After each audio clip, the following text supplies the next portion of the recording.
મારું નામ આસ્થા છે। મારા જીવનમાં જે કંઈ આવ્યું તે કદાચ સ્વપ્ન નહોતું, પણ બાળપણથી શરૂ થયેલો ઇતિહાસ હતો। મને યાદ છે કે હું ખૂબ નાની હતી, કદાચ 3 કે 4 વર્ષની હતી। મારી માતાના ખોળામાં બેઠી હતી, તેના દુપટ્ટા સાથે રમી રહી હતી। તેની સુગંધ, તેની લાગણીઓ, બધું જ હજુ પણ મારા મનમાં છે, પણ એ ફક્ત યાદો છે। માતાનું મૃત્યુ જીવનનો પહેલો આઘાત હતો, જે ન તો હું સમજી શકી અને ન તો કોઈ મને સમજાવી શક્યું। તે કાયમ માટે ચાલી ગઈ, મને કંઈ સમજાયું નહીં। તેમના મૃત્યુ પછી ઘરમાં એક વિચિત્ર શાંતિ છવાઈ ગઈ। પપ્પાના ચહેરા પર કંઈક એવું હતું કે જાણે કોઈ અંદરથી તૂટી ગયું હોય। પપ્પાએ માતા પછી બીજા લગ્ન ન કર્યા।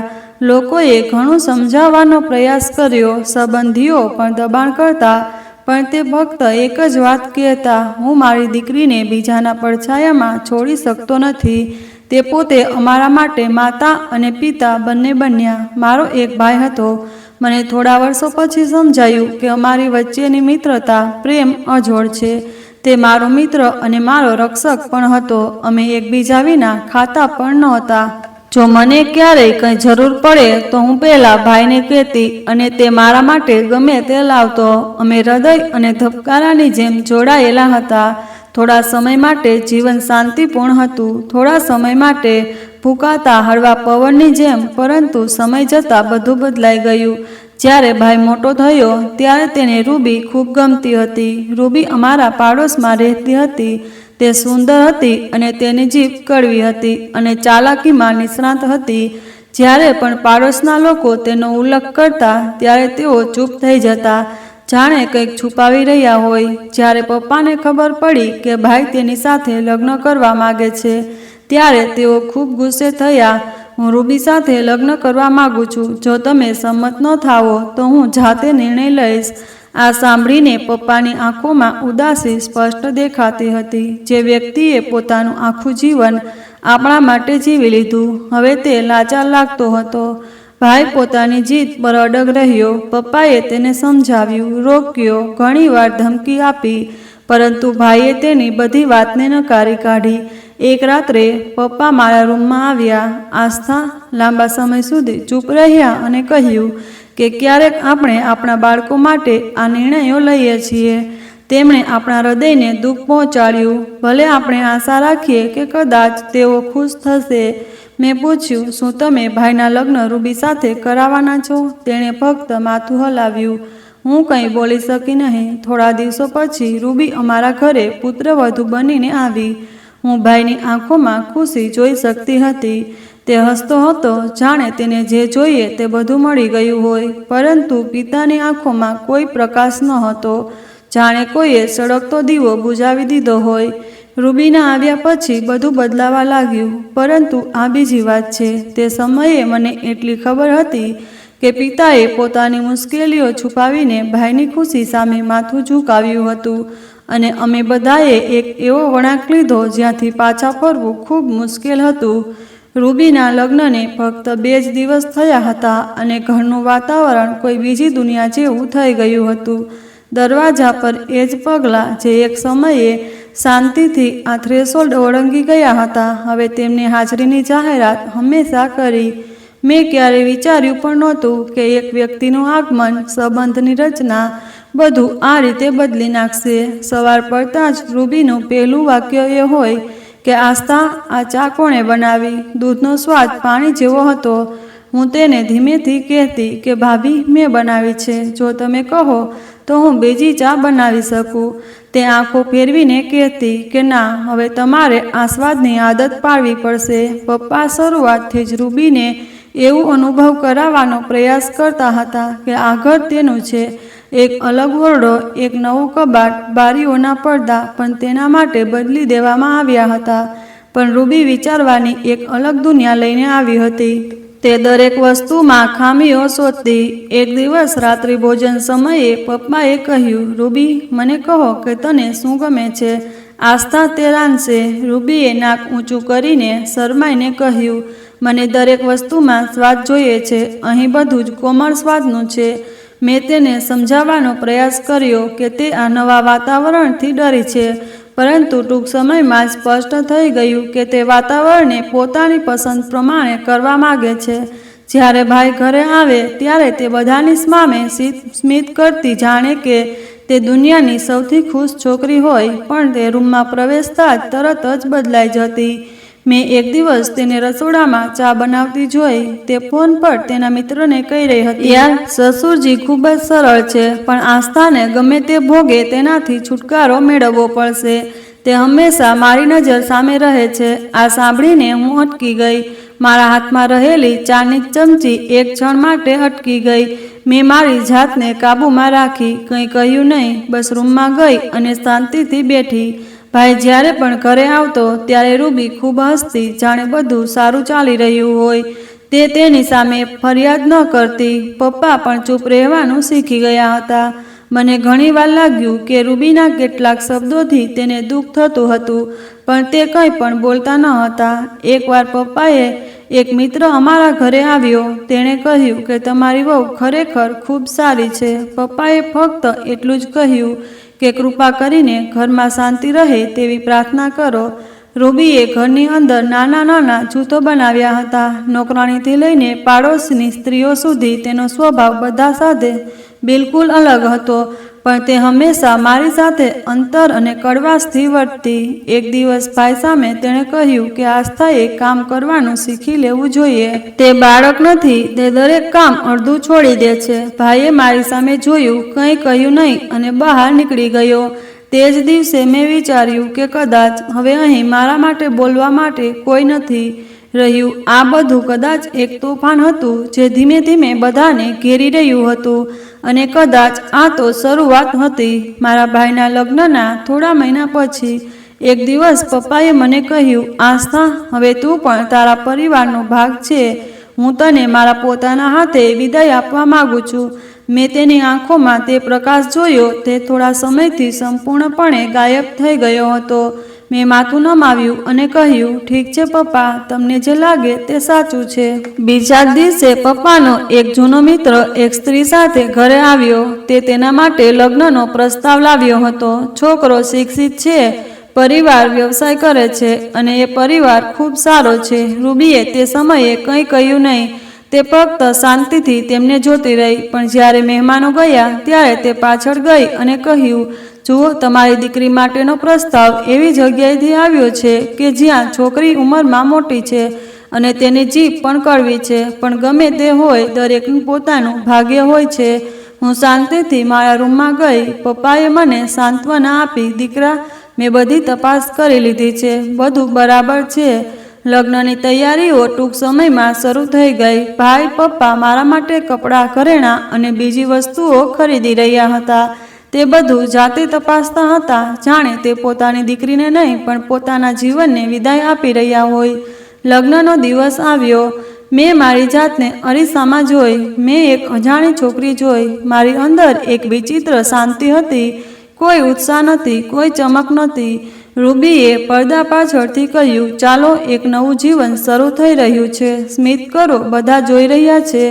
વિદાય સમયે પપ્પાની આંખો ભીની હતી. ભાઈએ મારા માથા પર હાથ મૂક્યો, પણ બધું એવું હતું કે કોઈ મને દબાણ કરી રહ્યું છે, અને હું શાંતિથી ગાડીમાં બેસી ગઈ. નવા ઘરમાં પહોંચતાની સાથે જ મને સમજાયું કે આ જગ્યા એવી નથી જેને હું મારી કહી શકું. મારી સાસુએ દરવાજે મારું સ્વાગત કર્યું, પણ તેમના ચહેરા પર કોઈ સ્નેહ કે ખુશી ન હતી. તેમણે ફક્ત એટલું જ કહ્યું, તું આવી ગઈ છે, હવે તારું કામ જાતે શીખી લે. અહીં કોઈ નોકર નથી. મેં આંખો નીચી કરી. મારી ભાભીએ મારા હાથમાંથી બેગ લેતા કહ્યું, આ શું છે?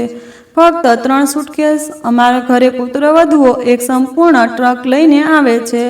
મને તે રૂમ બતાવવામાં આવ્યો જ્યાં મારા પતિ પહેલાથી હાજર નહોતા.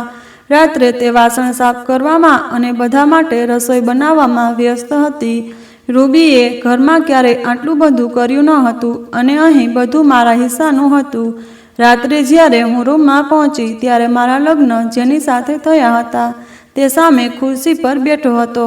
મેં સ્મિત કર્યું અને તેણે મારી સામે જોયા વિના કહ્યું, જુઓ, હું સીધી વાત કરી રહ્યો છું. આ લગ્ન મારા માતા પિતાની ઈચ્છા હતી, મારી નહીં. તમારે એવું ન વિચારવું જોઈએ કે હું તમને ખુશ રાખવા માટે કંઈ ખાસ કરીશ. આ સાંભળીને મારા પગ નીચેથી જમીન સરકી ગઈ. મેં ધીમેથી પૂછ્યું, તો પછી તમે લગ્ન કેમ કર્યા, જેથી હું મારા માતા પિતાનું મોં બંધ કરી શકું? તેઓએ કહ્યું કે સમાધાન કરવું એ મારી ફરજ છે, તેથી જ મેં તે કર્યું. મારી પાસેથી વધુ કંઈ અપેક્ષા રાખશો નહીં. તે રાત્રે હું મોડે સુધી જાગતી રહી. હું રૂમની દિવાલો તરફ જોતી રહી. એવું લાગતું હતું કે હું જેલમાં છું. બીજા દિવસે સવારે બધું કામ મારી જવાબદારી પર મૂકવામાં આવ્યું. સાસુએ કહ્યું કે અહીં કોઈ કામ ચોરી સહન કરવામાં આવશે નહીં. ગમે તે હોય, પછી તે પુત્રવધુ હોય કે નોકરાણી, બધાએ કામ કરવું પડશે. નણંદે મારા તરફ કપડાં ફેંક્યા અને કહ્યું, તેમને ઇસ્ત્રી કરો, મારે સાંજે કોઈ કાર્યક્રમમાં જવું છે. અને હા, તમારો ચહેરો પણ ઠીક કરો. આટલા નિસ્તેજ ચહેરા સાથે ઘર અશુભ લાગે છે. કોઈએ પૂછ્યું નહીં કે રાત કેવી ગઈ કે તમારી તબિયત કેવી હતી. બધાએ ફક્ત ઓર્ડર આપ્યા. પતિ સવારે કામ પર જતો રહ્યો અને રાત્રે મોડે પાછો આવતો. અને જ્યારે પાછો આવતો ત્યારે પણ તે પોતાના મોબાઈલમાં અથવા મિત્ર સાથે વાત કરવામાં વ્યસ્ત રહેતો. એક રાત્રે મેં તેને પૂછ્યું કે મારે રાત્રિ ભોજનમાં શું લાવવું. તેને કહ્યું કે તું જે ખાશે તે હું ખાઈશ, તેનાથી શું ફરક પડે છે? મેં હિંમતથી પૂછ્યું, શું તું મારાથી ખુશ છે? તેણે હસતા હસતા કહ્યું, ખુશી? હું સમજી શક્યો નહીં કે તું કોણ છે. તું મારા માટે ફક્ત એક મજબૂરી છે. આ વાક્ય મારા મનમાં ઊંડે સુધી વણાઈ ગયું. દરરોજ તે મને યાદ કરાવતો કે હું તેની પસંદ નથી, પણ હું દરરોજ એ વિચારીને પસાર કરતી હતી કે કદાચ કાલે કંઈક બદલાશે, કદાચ તેનું વલણ નરમ થઈ જશે, કદાચ તેની વાતોમાં થોડી આત્મીયતા આવશે. પણ દરેક સવાર પહેલાં કરતાં વધુ ખાલીપણું લાવતી હતી અને દરેક રાત પહેલાં કરતાં વધુ થાકેલી લાગતી હતી. વાત કરવા માટે કોઈ ન હતું અને મારા સ્વાસ્થ્ય વિશે પૂછવા માટે કોઈ ન હતું. તેના ઘરમાં હું ફક્ત એક જવાબદારી હતી, એક પડછાયો જે હમણાં જ પસાર થઈ રહ્યો હતો. પહેલીવાર ભાગ્યએ મારો દરવાજો ખટખટાવ્યો, પણ આ વખતે તે ચુકાદો લઈને આવી. તેના પ્રેમી તરીકે નહીં. લગ્નના થોડા દિવસો પછી મને સમજાયું કે આ સંબંધ દિવાલ જેવો હતો, જેને મેં મારા શબ્દો અને કાર્યોથી નરમ રાખવાનો પ્રયાસ કર્યો, પણ તે દરરોજ વધુને વધુ કઠિન બનતો ગયો. મારા પતિ સવારે વહેલા ઉઠતા અને શાંતિથી તૈયાર થઈ જતા. ક્યારેક તે નાસ્તો કરતા અને ઘણીવાર કંઈ પણ બોલ્યા વિના જતા. હું દરરોજ તેના કપડાં ઇસ્ત્રી કરતી, હું તેના જૂતા સાફ કરતી અને દરવાજા પાસે રાખતી, પણ તે મારી તરફ જોયા વિના જતો.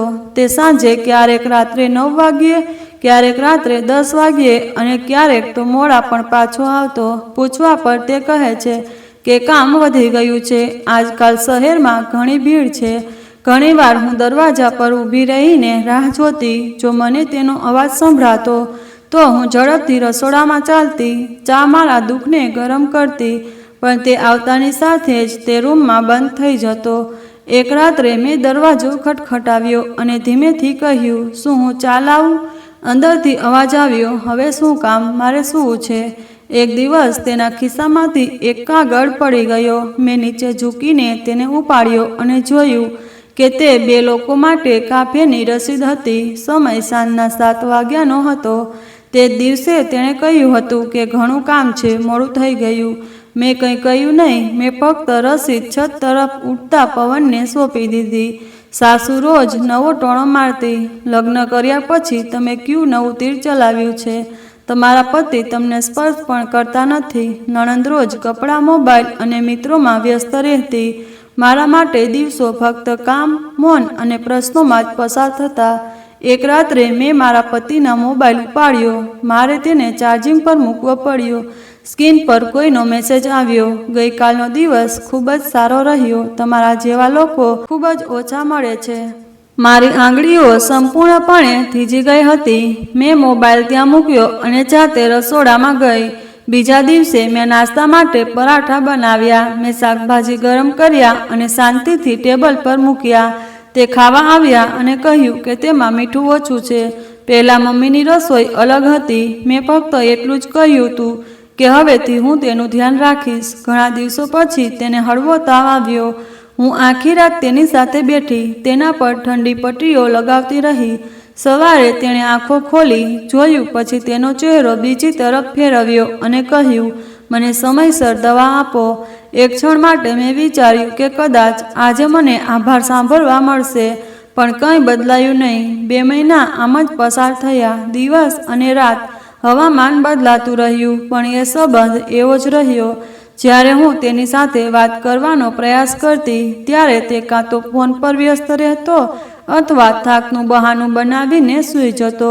હું મારું મોં ફેરવી લેતી. થોડા મહિના પછી મને મારા સ્વાસ્થ્યમાં એક વિચિત્ર ફેરફાર અનુભવાયો. મેં ડૉક્ટર પાસે ચેકઅપ કરાવ્યું અને મને સારા સમાચાર મળ્યા. હું માતા બનવાની છું. જ્યારે મેં તેને કહ્યું, ત્યારે તેણે ફક્ત માથું હલાવ્યું. તે ખુશ ન થયો કે ન તો આશ્ચર્ય, કંઈ નહીં. તેણે ફક્ત એટલું જ કહ્યું કે સારું થયું, મારી માતા ખુશ થશે. મારી સાસુએ ચોક્કસપણે ખુશી વ્યક્ત કરી, પણ તે જ સમયે તેણે કહ્યું કે તે કામ ન કરવાનું બહાનું ન બનવું જોઈએ. ગર્ભાવસ્થા દરમિયાન પણ મારો એ જ નિત્યક્રમ ચાલુ રહ્યો. નાસ્તો બનાવવો, ખાવું, સાફ કરવું, કપડાં, વાસણો, બધું મારી જવાબદારી હતી. એકવાર ઝેરી સાપના કારણે મને ખૂબ જ તકલીફ થઈ. હું જમીન પર બેઠી. મારી નણંદ આવી અને કહ્યું કે હવેથી ગુસ્સો શરૂ થઈ ગયો છે. તેઓ વિચિત્ર લોકો છે. મને બૂમો પાડવાનું અને કોઈને કહેવાનું મન થયું, પણ મારી વાત સાંભળનાર કોઈ ન હતું. હું ફક્ત મારી જાતને ચૂપ રહેવાનું કહેતી.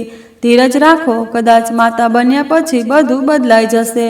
પછી મહિનાઓ વીતી ગયા. હું દરેક ધબકારા સાથે ભગવાનને પ્રાર્થના કરતી રહી કે આ બાળક મારા સંબંધમાં થોડી ખુશી લાવે. પછી એ દિવસ આવ્યો જ્યારે મેં એક દીકરાને જન્મ આપ્યો. હોસ્પિટલમાં ફક્ત એક મારી સાસુ હતી. મારા પતિ શહેરમાં વ્યસ્ત હતા. મારા દીકરાને જોઈને મારી આંખો પહેલીવાર ચમકી ગઈ. તેની નાની આંગળીએ મારો હાથ એવી રીતે પકડી રાખ્યો, જાણે કહેતો હોય કે હું અહીં છું, હવે તું એકલી નથી. સાંજે તે આવ્યો, મારા દીકરાને જોયો અને કહ્યું કે તેણે એક નામ વિચારી લીધું છે. મેં કહ્યું કે તું મને કહે. તેણે કહ્યું કે અપૂર્વ, મારા મિત્રનું નામ છે, તે રાખ. પછી તેણે મોબાઈલ પર ફોન કરવાનું શરૂ કર્યું, જાણે તે હજુ પણ કોઈ બીજાને ફોન કરી રહ્યો હોય. તે દુનિયામાં છે. મેં મારા દીકરાને ગળે લગાવ્યો. હવે હું કોઈ માટે તૈયાર નથી. હું બોજ નહોતી. હું એક માતા હતી અને આ મારો પહેલો અને છેલ્લો સહારો હતો. મારા દીકરાના જન્મ પછી મેં મારી જાતની સંભાળ રાખી હતી. હવે મારા જીવનમાં એક નાનું અસ્તિત્વ હતું જે હંમેશા મારા ખોળામાં રહેતું હતું. તે મારા શરીરમાં ડોક્યું કરતું અને કદાચ તે મને બધું ભૂલી જવા માટે મજબૂર કરીને ટકી રહ્યું હતું. લગ્નના 1 વર્ષ પછી પહેલીવાર એવું લાગતું હતું કે કદાચ હું કોઈ દિવસ ખુશીથી જીવી શકીશ નહીં, પણ ખુશી મારા નસીબમાં નહોતી. એક દિવસ હું કપડાં વિશે નિર્ણય લઈ રહી હતી, ત્યારે આંગણામાં મારી સાસુનો અવાજ ગુંજ્યો, હા, શહેરની છોકરી ખૂબ જ સુંદર છે. મારો દીકરો ત્યાં ગયા પછી સંપૂર્ણપણે બદલાઈ ગયો છે. તે અહીં ક્યારેક ક્યારેક આવે છે. હું અટકી ગઈ. શહેરની છોકરી તેની સાસુ અને નણંદ સાથે વાત કરી રહી હતી. ઓછામાં ઓછું તે છોકરી ઉપયોગી છે. તે દરેક વસ્તુ વિશે વાત કરતી નથી અને તે હંમેશા બાળકોને ખોળામાં રાખીને ફરતી નથી. મારું હૃદય એક ધબકારા ચૂકી ગયું. મેં મારી નણંદને પૂછ્યું, તેઓ કોની વાત કરી રહ્યા હતા? તેણીએ ઉપરથી નીચે સુધી મારી સામે જોયું અને હસતા હસતા કહ્યું, મને તમારા પતિની બીજી પત્ની વિશે ખબર નથી. આ બધા જાણે છે, તમને હજુ ખબર નથી. મારા હાથમાંથી કપડાં સરકી ગયા અને જમીન પર પડી ગયા. તે જ રાત્રે જ્યારે તે ઘરે આવ્યો ત્યારે મેં પૂછ્યું, શું તમે બીજા કોઈ સાથે લગ્ન કર્યા છે? તેણે કોઈ ખચકાટ વિના કહ્યું, હા, મેં કર્યો છે. કોઈએ તમને કહ્યું નથી? તો પછી તમે મારી સાથે લગ્ન કેમ કર્યા? તમે ફક્ત એક ફરજ હતી જે મેં પૂરી કરી. હવે હું મારું જીવન મારી ઈચ્છા મુજબ જીવી રહ્યો છું અને તમે પણ તમારું જીવન જીવો. આટલું કહીને તેણે પોતાનો બેગ ઉપાડ્યો અને બહાર ગયો. આ પછી તે અઠવાડિયા સુધી પાછો ન આવ્યો. મેં મારી સાસુને કહ્યું કે અમને બાળકના દૂધ, દવા, કપડાં માટે પૈસાની જરૂર છે. મારા દીકરાએ કંઈ આપ્યું નહીં. તેણીએ જવાબ આપ્યો, અમે શા માટે આપીએ? તે બાળક તમારું છે, તમે જ તેનું ધ્યાન રાખો. હું ચૂપ થઈ ગઈ, જાણે કોઈએ મારી જીભ કાપી નાખી હોય. બીજા દિવસે બપોરે મારી સાસુએ મારી થાળીમાંથી ખોરાક લીધો અને કહ્યું, ખોરાક કામ કરનારાઓ માટે છે, ફ્રી બેઠા હોય તેના નહીં. મારા દીકરાનો તાવ ઉતરતો ન હતો. હું જૂના કપડાં ધોતી અને સૂકવતી હતી. મેં મારો દુપટ્ટો કાપીને તેના માટે નરમ ઝૂલો બનાવ્યો. મારી સાસુ દરરોજ ઝઘડા કરશે, જો આ બાળક અહીં રહીને મોટો થશે તો કાલે તે મિલકતમાં ભાગ માગશે. મેં કોઈને કંઈ કહ્યું નહીં, ન તો મારા ભાઈને ફોન કર્યો અને ન તો મેં મારા પિતાને કહ્યું. પણ એક દિવસ જ્યારે મારા દીકરાને શ્વાસ લેવામાં તકલીફ થવા લાગી ત્યારે હું મંદિર સામે બેસીને પ્રાર્થના કરવા લાગી. હે ભગવાન, મારા બાળકને બચાવો. હું કંઈ માગતી નથી. તે સાંજે પપ્પા દરવાજા પર આવ્યા. તેમના ચહેરા પર મુશ્કેલી દેખાતી હતી. કદાચ કોઈએ તેમને સમાચાર આપ્યા હશે. તેમણે મારી તરફ જોયું, મારા દીકરાને ખોળામાં લીધો અને કહ્યું, આસ્થા, શું થઈ રહ્યું છે? હું ચૂપ રહી. પપ્પા સીધા મારા પતિને મળવા શહેરમાં ગયા. સાંજે પાછા ફર્યા ત્યારે તેમની આંખો લાલ થઈ ગઈ. તેમણે ફક્ત એટલું જ કહ્યું, તે તમારો પતિ છે, તમારી પત્ની અને બાળકને પણ લઈ જાઓ. હું કોઈનો બોજ નથી. મારું જીવન મારું છે. હું ભોંય તળિયા પર બેઠી. પપ્પાએ મારા માથા પર હાથ મૂક્યો અને કહ્યું, બસ, બહુ થયું બેટા, હવે તું મારી સાથે પાછી આવીશ. બીજા દિવસે જ્યારે હું મારા કપડાં ફોલ્ડ કરી રહી હતી ત્યારે મારી સાસુએ કહ્યું, તને શું મળ્યું? તે તારા પપ્પાને ફોન કર્યો અને તારો ગુસ્સો બતાવ્યો. આ તારું ભાગ્ય હતું. મેં કંઈ કહ્યું નહીં, ફક્ત મારા દીકરાને લપેટીને બહાર આવી. દરવાજામાંથી બહાર નીકળતી વખતે મેં એકવાર પાછળ જોયું. તે દરવાજા અને દિવાલો જેમાં મારું પહેલું બાળક મોટું થઈ રહ્યું હતું. તે દિવાલો હવે વિચિત્ર લાગતી હતી. જ્યારે હું પપ્પા સાથે ઘરે પાછી ફરી ત્યારે રૂબીએ દરવાજો ખોલ્યો. તેની નજર પહેલાં મારા દીકરા પર ગઈ.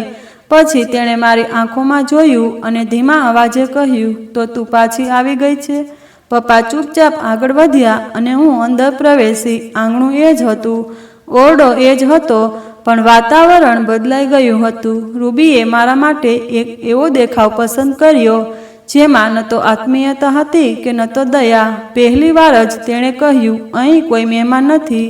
જો તું આવી છે તો તારે ઘરકામમાં મદદ કરવી પડશે. તારો એક દીકરો છે તો તું જ તેનું ધ્યાન રાખજે.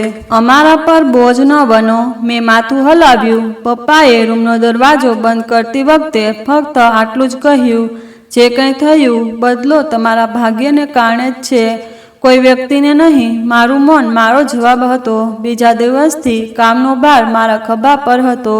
રૂબીએ સવારે જ કહ્યું, મારો નાસ્તો બનાવવો પડશે, વાસણ ધોવા પડશે, ફ્લોર પર સાફ કરવું પડશે, બધું સમયસર થવું જોઈએ. અને હા, મારા બાળકોને સમયસર તૈયાર થવું પડશે. મેં મારા દીકરાને કપડાં પહેરાવ્યા. તેને એક ખૂણામાં બેસાડીને રસોડામાં ગઈ અને કામ કરવા લાગી. તે દિવસ દરમિયાન ઘણી વાર રડતો. હું તેને પાસે દોડી જતી, તેને ખોળામાં લેતી, તેને સાંત્વના આપતી અને પછી રૂબીનો અવાજ આવતો, આ ઘર છે કે ડે કેર? બાળકોની ચીસો હંમેશા સંભળાય છે. એક દિવસ મારા કપાળ પર પરસેવો જોઈને પપ્પાએ પૂછ્યું, બધું બરાબર છે? મેં ધીમેથી કહ્યું, હા, થોડું કામ બાકી છે. પપ્પાએ કદાચ બધું સમજી ગયા હશે પણ કંઈ બોલી શક્યા નહીં. 2 અઠવાડિયા પછી એક રાત્રે પપ્પાને છાતીમાં દુખાવો થયો. મેં મારા ભાઈને ફોન કર્યો. તે કામ પર હતો. રૂબીએ કહ્યું, આ રોજિંદા બહાના છે, કંઈ થયું નથી, પણ આ વખતે કંઈક થયું. મેં પપ્પાને પાણી પીવડાવ્યું. તેમની આંખોમાં એક વિચિત્ર ઉદાસીનતા હતી. તેમણે મારો હાથ પકડીને ફક્ત કહ્યું, દીકરી, મને માફ કરી દે. મેં મારો હાથ છોડાવ્યો અને કોઈને બોલાવવા બહાર દોડી ગઈ. પણ જ્યારે હું પાછી આવી ત્યારે પપ્પાએ શ્વાસ લેવાનું બંધ કરી દીધું હતું. શાંતિ છવાઈ ગઈ. રૂબીએ મને રૂમમાંથી બહાર કાઢી મૂકી અને સ્પષ્ટ શબ્દોમાં કહ્યું, આ હવે તારું ઘર નથી. જો તું તારા ભાઈને કંઈ કહેશે તો યાદ રાખજે કે હું તને અને તારા બાળકને રસ્તા પર છોડી દઈશ. મારા પિતાના મૃત્યુ પછી મારું દુઃખ ફક્ત જાતિ સુધી મર્યાદિત ન હતું.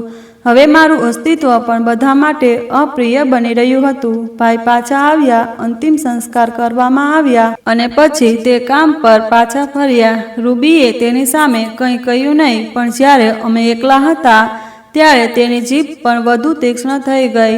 આ બધું તમારા કારણે થયું. તમારા દુઃખે તમારા પિતાનો જીવ લઈ લીધો.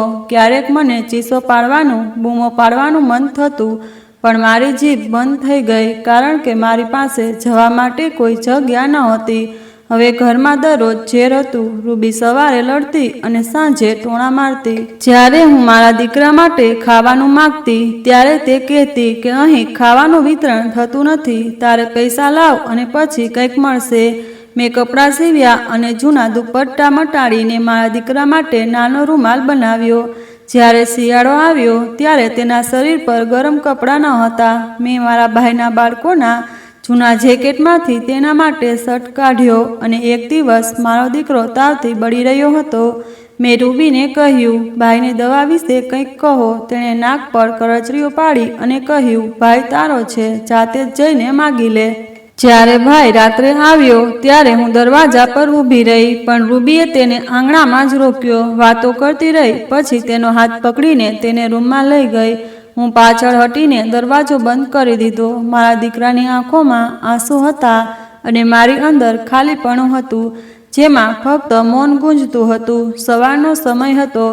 રસોડામાંથી વાસણોનો અવાજ આવી રહ્યો હતો. રૂબીના બાળકો રસોડાના દરવાજા પાસે ઊભા રહીને હસતા હતા અને મારો દીકરો પાછળના ખૂણામાં બેઠો રોટલીની સુગંધ લઈ રહ્યો હતો. રૂબીએ મને ખાવા માટે વાસણ આપવાનું બંધ કર્યાને 2 દિવસ થઈ ગયા હતા. ક્યારેક તે કહેતી કે અમારા માટે પૂરતું નથી, હું તારા માટે ક્યાંથી લાવીશ. ક્યારેક તે કહેતી કે કામના બદલામાં 2 રોટલી મળે છે અને હવે તું બરાબર કામ પણ કરતી નથી. તે દિવસે નાસ્તો તૈયાર થઈ રહ્યો હતો. મેં હિંમત ભેગી કરી.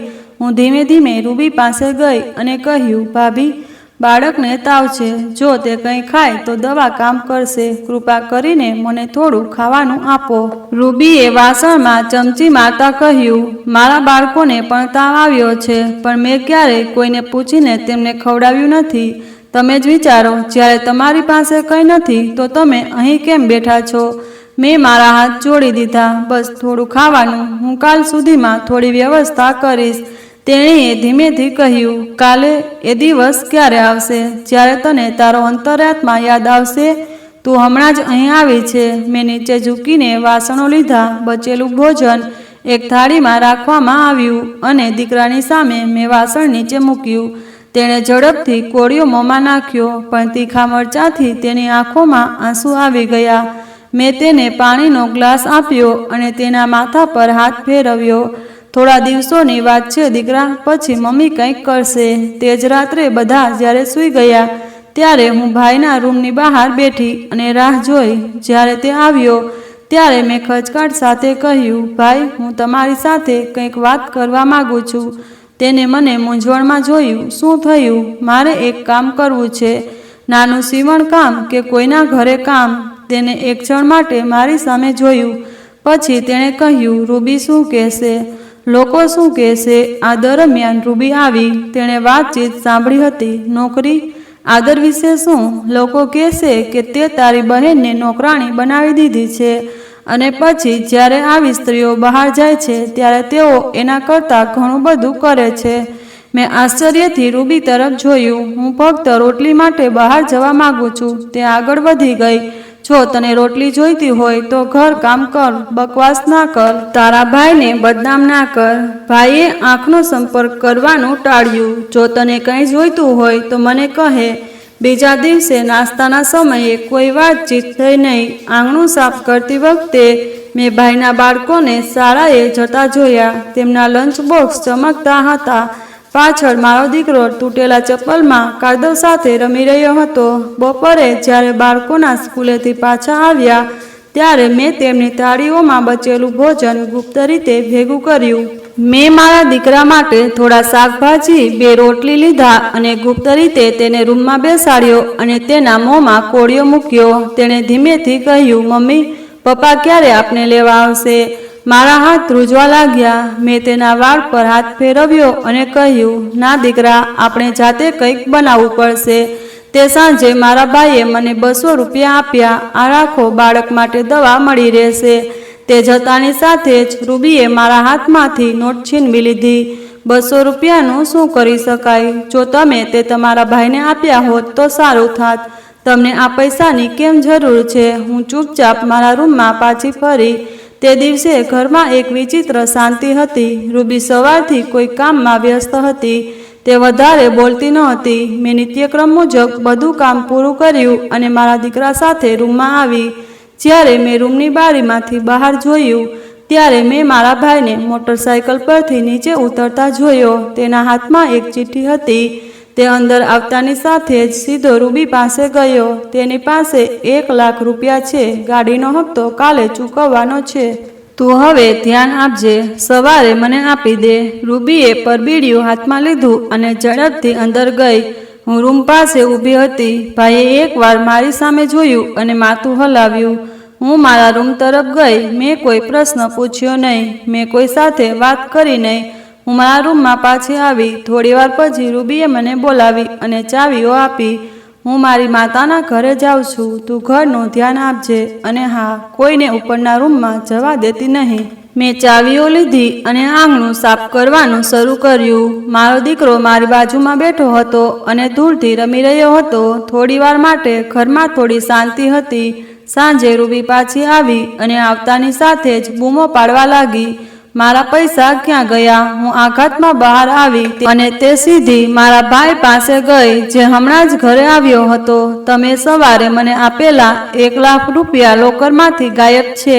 તમે ચાવીઓ કોને આપી? ભાઈએ તરત જ મારી સામે જોયું. આસ્થા, તમારી પાસે ચાવી હતી કે ઘરમાં કોઈ આવ્યું? મેં તરત જ જવાબ આપ્યો, ના ભાઈ, કોઈ આવ્યું નહીં. અને મેં રૂબી ભાભીએ જે રીતે તાળું બંધ કર્યું હતું તે જ રીતે તાળું છોડી દીધું. રૂબી ચીસો પાડવા લાગી. તે જૂઠું બોલી રહી છે. તે ચોર છે.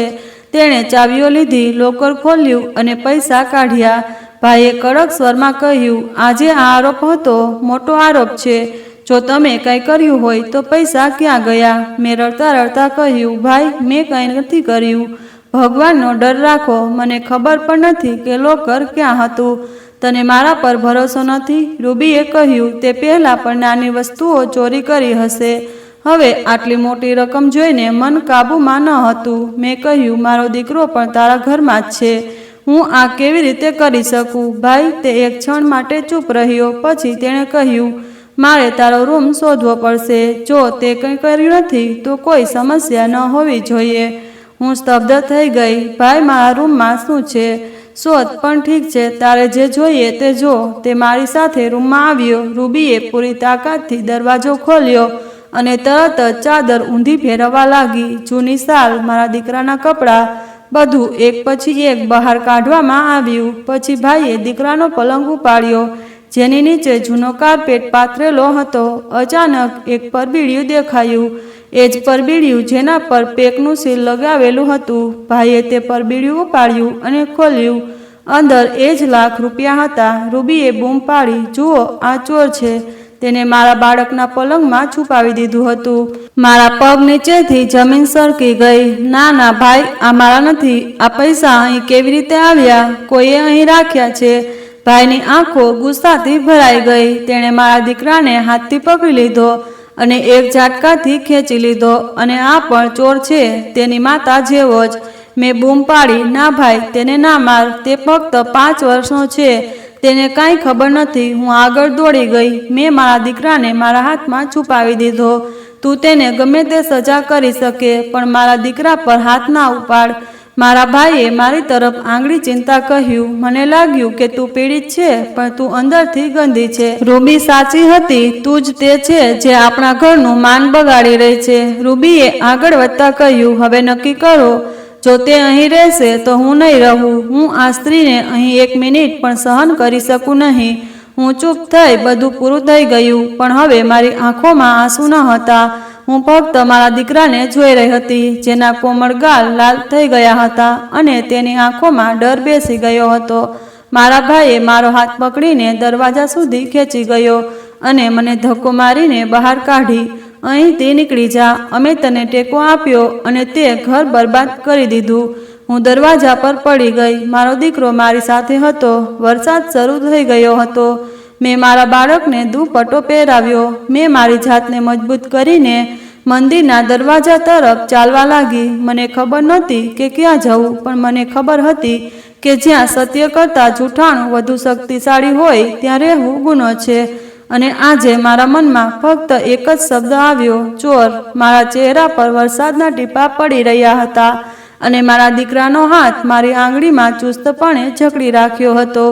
મંદિરના દરવાજા પર બેસીને મેં તેને મારા દુપટ્ટામાં લપેટી લીધો. રાત ઘેરી થતી જતી હતી, પણ દરેક પસાર થતી ક્ષણ માટે મારી અંદરની બેચેની વધુ તીવ્ર બનતી જતી હતી. થોડા સમય પછી મેં મારા દીકરાના ચહેરા પર હાથ મૂક્યો. તેના ગાલ હજુ પણ લાલ હતા, એ જ ગાલ જેના પર મારા ભાઈએ તેને થપ્પડ મારી હતી. મને દરેક ક્ષણે તે દ્રશ્ય યાદ આવી રહ્યું હતું. તેનો અવાજ, રૂબીની ચીસો, બધું તૂટી પડ્યું. ત્યારે ગુસ્સાથી ધ્રુજતી તે ક્ષણ, આ તમારો ઉછેર છે? માતા અને દીકરા, ચોર, બંનેનું પાત્ર એક જ છે. મારા ભાઈનું એ જ વાક્ય હજુ પણ મારા કાનમાં ગુંજતું હતું. હું તે ક્ષણે કંઈ કહી શકી નહીં. હું ફક્ત મારા દીકરાને છુપાવતી રહી, જે હિચકીથી રડી રહ્યો હતો. તે પછી જે કંઈ થયું તે વધુ કડવું હતું. હું મારા ભાઈના પગ પાસે બેઠી અને પ્રાર્થના કરવા લાગી, મને બહાર ના કાઢો. તારે જે કરવું હોય તે કર, પણ મારા દીકરા પર હાથ ના ઉપાડ. તે નિર્દોષ છે. તેને ખબર નથી કે પૈસા ક્યાંથી આવ્યા. મને પણ નવાઈ લાગી. રૂબીએ તરત જ કહ્યું, જુઓ, તે કેવો નાટક કરી રહી છે.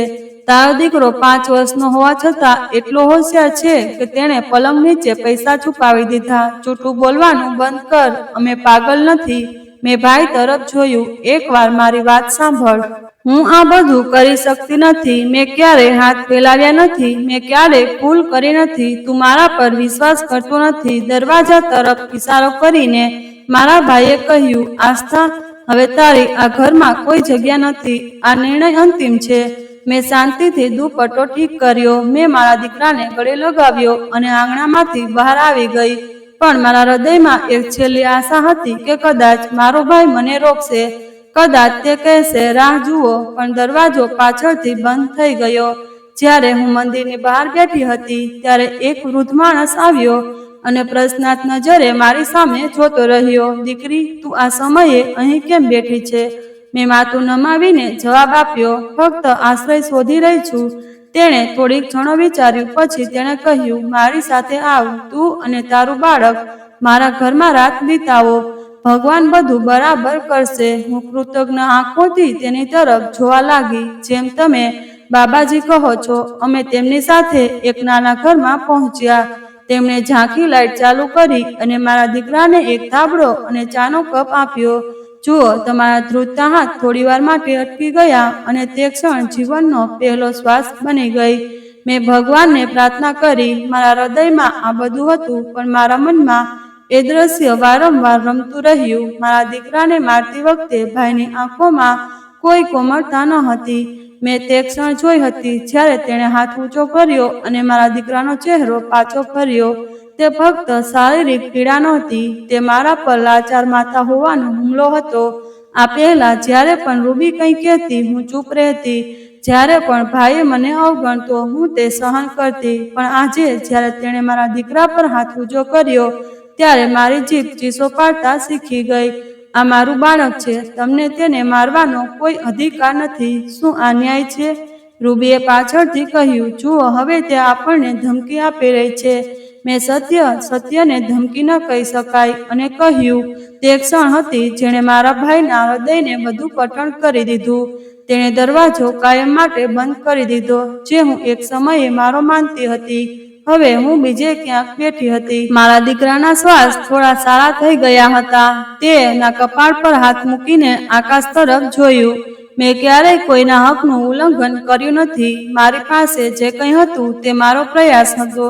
હે ભગવાન, જો હું સત્ય હોઉં તો તે મને ચોક્કસપણે ક્યાંક સ્થાન આપશે. વૃદ્ધે દરવાજો બંધ કરતી વખતે કહ્યું, દીકરી, આરામથી રાત વિતાવ. સવારે ભગવાન કોઈને કોઈ રીતે ખોલશે. મેં માથું હલાવ્યું અને મારા હૃદયમાં ફક્ત એ જ વિચાર્યું. જે ઘરથી હું નીકળી હતી, કદાચ તે મારી પહેલી કસોટી હતી, પરંતુ જે માસૂમ ચહેરો મારા ખોળામાં આશ્રય મળ્યો હતો, તે હવે મારી વાસ્તવિક કસોટી હતી. અને હવે હું કોઈ પણ કિંમતે હાર માનીશ નહીં. રાત વીતી ગઈ હતી. આકાશમાં પ્રકાશ ફેલાવા લાગ્યો, પણ મારી અંદર અંધકાર રહ્યો. હું મંદિરના દરવાજા પાસેના નાના વરંડામાં મારા દીકરાને પકડીને બેઠી હતી. હવા ઠંડી થઈ ગઈ હતી. મારો દીકરો પલટી ગયો. તેને શરદી થઈ રહી હતી. મેં મારા દુપટ્ટાનો ખૂણો તેના નાક પર મૂક્યો અને તેના કપાળ પર હળવેથી ચુંબન કર્યું. એટલામાં દરવાજો ખુલ્યો. એ જ વૃદ્ધ માણસ જે રાત્રે મને પોતાની સાથે લાવ્યો હતો તે બહાર આવ્યો. તેણે પોતાના ચહેરા પર પાણીના ટીપાં હતા. દીકરી, તું સૂઈ શકી નહીં? મેં ધીમે ધીમે માથું હલાવ્યું. હું થોડીવાર માટે સૂઈ ગઈ, પણ મારું હૃદય જાગી ગયું. બાબાજીએ બેસતા બોલ્યા, ભગવાન હૃદયવાળાઓનો અવાજ સાંભળે છે. તમારે ફક્ત એકવાર સાચા હૃદયથી તેમને બોલાવવા પડશે. મેં તેમની તરફ પ્રશ્નાર્થ નજરે જોયું. હું કેવી રીતે બોલાવી શકું, પણ શબ્દો બહાર આવતા નથી. ફક્ત હવે તે આવી રહ્યા છે. બાબાજીએ મને કહ્યું કે રામનો જાપ કરતા રહો, તે પોતે બધું ઠીક કરી દેશે. મેં મારા દીકરાનો ચહેરો પાણીથી ધોયો. મેં કપડાં તડકામાં તેને સૂકવીને બપોરે મંદિરમાં મળતા ભોજનમાંથી અડધી રોટલી ખવડાવી. તે નબળો હતો, પણ દરેક ડંખ પછી તે મારી સામે જોતો અને સ્મિત કરતો. તે સ્મિત મારી માટે હિંમત બની ગયું હતું. આરતી પછી સાંજે બાબાજીએ મને અંદર બોલાવી. આજથી આ ઓરડો તમારો છે. અહીં બેસો અને તમારા હૃદયમાં જે છે તે ભગવાનને કહો. મેં ઓરડો સાફ કર્યો. મારા દીકરાને ગરમ ધાબળામાં લપેટીને મારી બાજુમાં સુવડાવ્યો અને રામાયણ ઉપાડી. પહેલી વાર મારી આંખોમાંથી આંસુ પડ્યા. મારો અવાજ જોરથી નહોતો, પણ મારું હૃદય સંપૂર્ણ તીવ્રતાથી બોલી રહ્યું હતું. મારી આંખોમાંથી આંસુ અટકતા ન હતા. અડધી રાત વીતી ગઈ. મારા દીકરાનું શરીર થોડું ગરમ થઈ ગયું હતું. મને એનો અહેસાસ થયો. મેં તેને પીવા માટે પાણી આપ્યું અને બેઠી. હવે ફક્ત તેના હોઠ હલતા હતા અને તેના હૃદયમાં આશા હતી. સવાર પડી ત્યારે મને દરવાજા પર કોઈ અવાજ સંભળાયો. બાબાજી ઉતાવળથી બહાર ગયા. મેં પણ પડદો હટાવ્યો અને જોયું તો મારી સામે ભાઈ ઊભો હતો. તેની ચિંતાગ્રસ્ત આંખોમાં ડર હતો.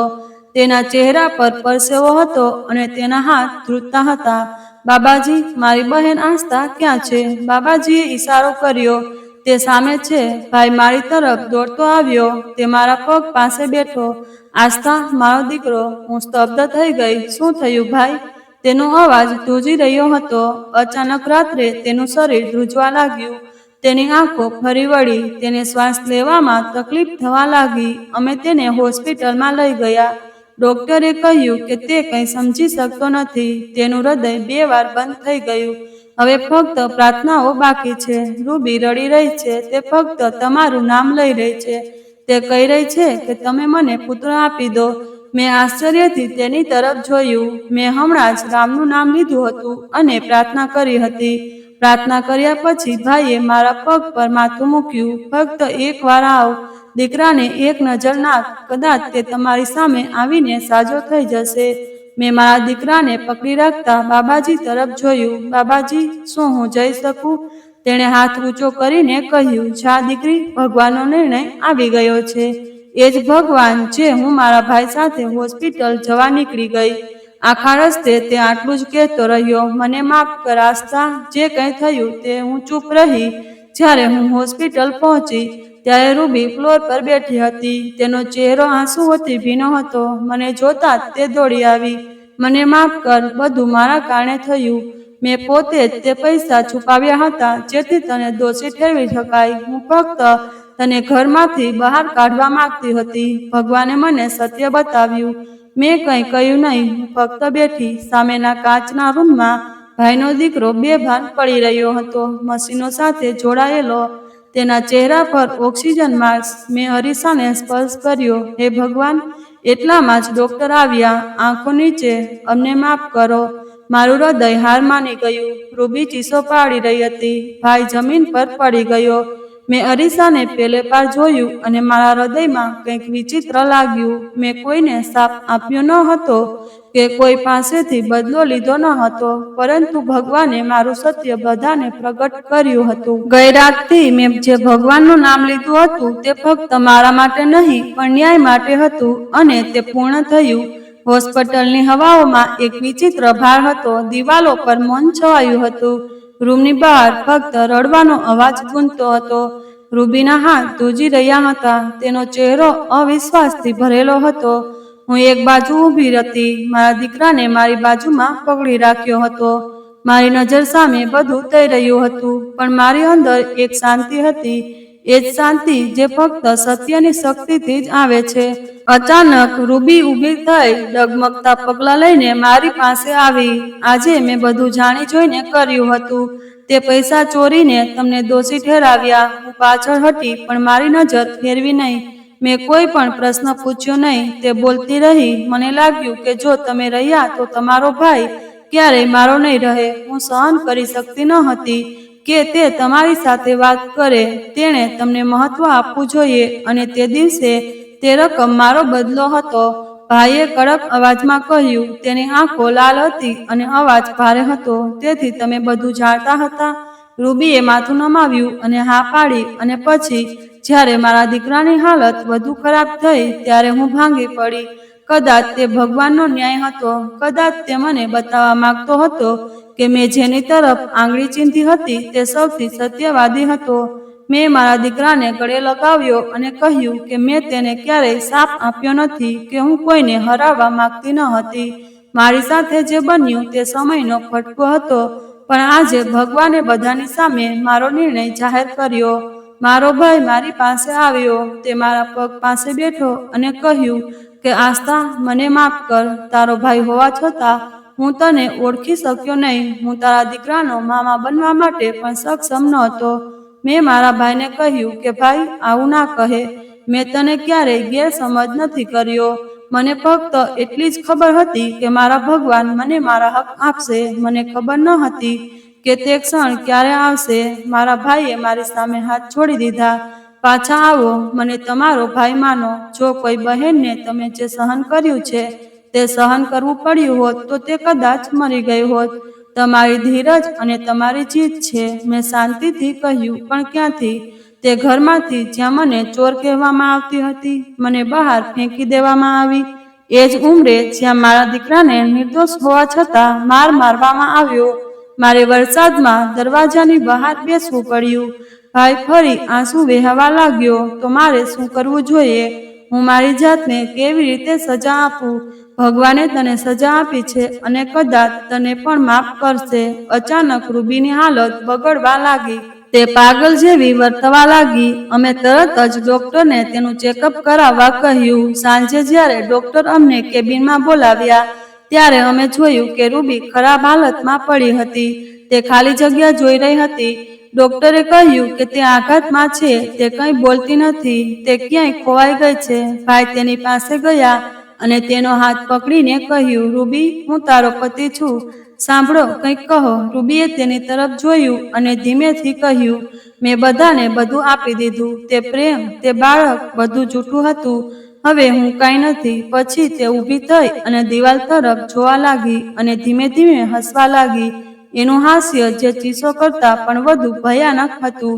ભાઈ ડરી ગયા અને પાછળ હટી ગયા. ડોક્ટર તરત જ અંદર આવ્યા અને કહ્યું કે આ હાલત સમય સાથે સુધરી શકે છે અને ક્યારેય નહીં થાય. કંઈ કહેવું મુશ્કેલ છે. ભાઈ મારી બાજુમાં આવીને બેઠા. તેનો અવાજ દબાઈ ગયો હતો. આસ્થા, જો તું આજે અહીં ન હોત તો હું કદાચ મારી જાતને બરબાદ કરી દેત. તે મને બચાવ્યો. તારી ધીરજથી, તારી સત્યતાથી. આ પછી દિવસો વીતતા ગયા અને રૂબીને માનસિક સમસ્યાઓ થવા લાગી. તેને હોસ્પિટલમાં દાખલ કરવામાં આવી. તે દિવસથી ભાઈએ મારા દીકરાને પોતાનો દીકરો બનાવવાનું નક્કી કર્યું. તેણે મારા દીકરાને સ્કૂલમાં પ્રવેશ અપાવ્યો.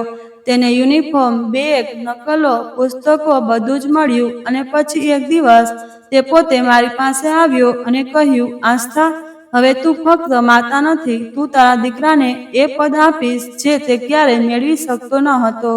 દરરોજ, દર મહિને પરિસ્થિતિ સુધરી ગઈ. શું મને ભાઈના ઘરે રહેવાનું સ્વીકાર્ય નહોતું? હા, પણ તે રોજ આવતો હતો. તે રાશન લાવતો, દીકરાને રમવા લઈ જતો, તેને સ્કૂલેથી લેવા જતો અને દર વખતે કહેતો કે આ મારો દીકરો છે.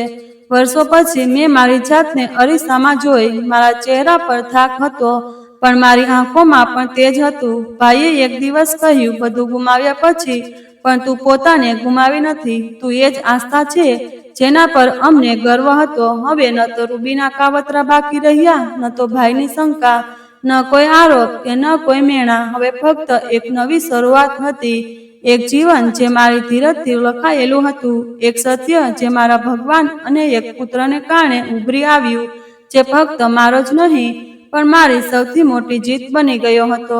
એક દિવસ હું મંદિરમાં પ્રાર્થના કરવા ગઈ ત્યારે અચાનક કોઈના રડવાનો અવાજ મારા કાન સુધી પહોંચ્યો. મને ખબર નથી કે શું થયું, પણ મારા પગ આપોઆપ તેની તરફ ખેંચાઈ ગયા. જ્યારે મેં તેના ખભા પર હાથ મૂક્યો અને તેણે માથું ઊંચું કર્યું, ત્યારે હું સ્તબ્ધ થઈ ગઈ, કારણ કે તે બીજું કોઈ નહીં પણ મારા પતિ હતા. તેની હાલત ખરાબ દેખાતી હતી, સૂકો ચહેરો, લાલ આંખો, વિખરેલા વાળ. તેને જોતાની સાથે જ મેં મારા પગલાં પાછા ખેંચી લીધા અને ફરીને ચાલવા લાગી. પણ તેણે મને રોકી. મારો દીકરો મારી સાથે હતો. તેણે કહ્યું, આ મારો દીકરો છે ને? અને અચાનક તેને ગળે લગાવવા લાગ્યો. મેં અપૂર્વને પાછળ ખેંચી લીધો અને કહ્યું, ના, આ તારો દીકરો નથી, આ ફક્ત મારો દીકરો છે. તેણે હાથ જોડીને માફી માંગવા લાગ્યો. મને માફ કર આસ્થા. આજે મેં તારી સાથે જે કર્યું તેની સજા હું ભોગવી રહ્યો છું. મેં તને છેતરી હતી અને હવે હું પોતે પણ દગા સાથે જીવી રહ્યો છું. મેં કહ્યું, કેમ? તું એ જીવન જીવી રહ્યો હતો ને જે તું જીવવા માંગતો હતો. હવે રડવાનું શું? તેણે કહ્યું કે કોઈનું જીવન બરબાદ કર્યા પછી કોણ શાંતિથી જીવી શક્યું છે? મને આ બહુ મોડું સમજાયું. શહેરની જે છોકરી સાથે મેં તને છોડીને લગ્ન કર્યા હતા તે ખૂબ મોટી ઠગ નીકળી, એક નંબરની લોભી સ્ત્રી. જ્યારે તે મારાથી કંટાળી ગઈ ત્યારે તેણે તેના બોસને ફસાવી દીધો, પણ તેણે મને પણ છોડ્યો નહીં. તેણે છેતરપિંડીથી મારી બધી મિલકત પોતાના નામે કરી અને મારી માતા અને બહેનને પૂર્ણ સમયની નોકરાણી બનાવી દીધી. જ્યારે મેં વિરોધ કર્યો ત્યારે તેણે મને ધમકી આપી કે જો હું તેનું વિરુદ્ધ બોલીશ તો તે મહિલા ઉત્પીડનનો ખોટો કેસ દાખલ કરશે અને મને જેલમાં મોકલી દેશે. તારી માતા અને બહેન પાસે વકીલ રાખવા માટે પણ પૂરતા પૈસા નથી. આ બધું સાંભળીને મેં હિંમત ગુમાવી દીધી. માતાને કહ્યું, દીકરા, મેં બધું ગુમાવ્યું છે. હું તને ગુમાવવા માંગતી નથી. તું મારો છેલ્લો સહારો છે.